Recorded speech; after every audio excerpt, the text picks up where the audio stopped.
Get ready for the dictation. Start. The longest written constitution in the world lays down the basic structure and the framework of India's polity. It is built on the foundations of certain fundamental values that have been embedded in it by the makers of the constitution to ensure that there should be fairness and justice for every citizen of India. The inclusion of the fundamental rights in the constitution is in furtherance of the same thought. The object is to ensure the inviolability of certain essential rights against political vicissitudes. A Bill of Rights is what the people are entitled to against every government on earth, general or particular, and what no just government should refuse. However, it has been made very clear that lot of restraint is required while exercising this freedom.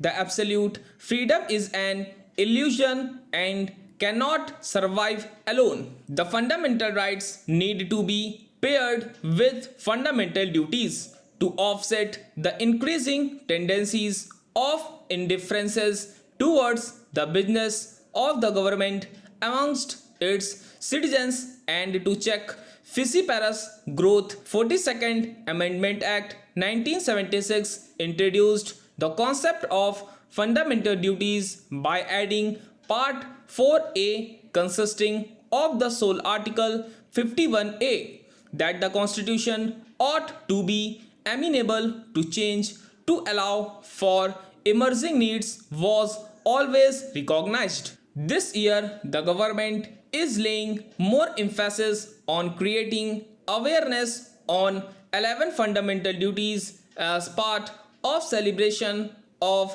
70th year of adoption of the Constitution through its various initiatives. The underlying idea is that these precepts should become a part and parcel of every Indian thoughts and actions. The balancing of fundamental rights is a constitutional necessity as every right gives rise to a corresponding duty. In the words of Mahatma Gandhi, the true source of right is duty. If we all discharge our duties, rights will not be far to seek. If leaving duties unperformed, we run after rights, they will escape us like will-o'-the-wisp. The more we pursue them, the farther they will fly. I learned from my illiterate but wise mother that all rights to be deserved and preserved come from duty well done. Thus, the very right to live accrues to us when we do the duty of citizenship of the world. From this one fundamental statement, perhaps it is easy enough to define duties of man and woman and correlate every right to some corresponding duty to be first performed. The fundamental duties are the mechanism that aims at striking a balance between individual freedom and social interests. These duties do not cast any public duties but are applicable only to individual citizens. However, in a judgment, the Supreme Court held that the fundamental duties are as important as fundamental rights and that though Article 51A does not expressly cast any fundamental duty on the state, the duty of every citizen of India is the collective duty of the state, its de facto enforceability in the sense that Article 51A is a yardstick against which the action of the state may be assessed. In Union of India versus Naveen Jindal, the Supreme Court observed that fundamental duties are implicit in the concept of fundamental duties. the former providing certain restrictions on the exercise of the latter.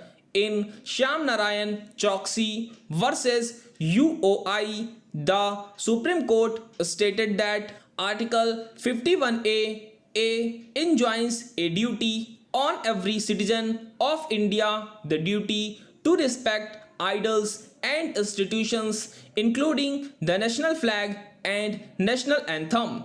This was the case in which the Apex Court of India passed a judgment regarding compulsory display of the national anthem prior to screening any movie in the theatres or cinema halls. The Honorable Supreme Court made it mandatory for all patrons to rise for the duration of this future presentation.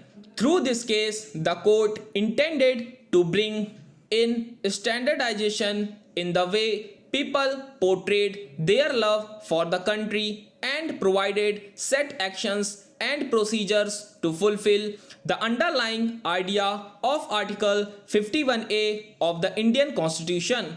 In yet another case, the SC relied on Article 51A(d) to state that any citizen may bring it to the notice of the court if any act of legislature provides shelter and protection to the illegal foreign nationals. Stop.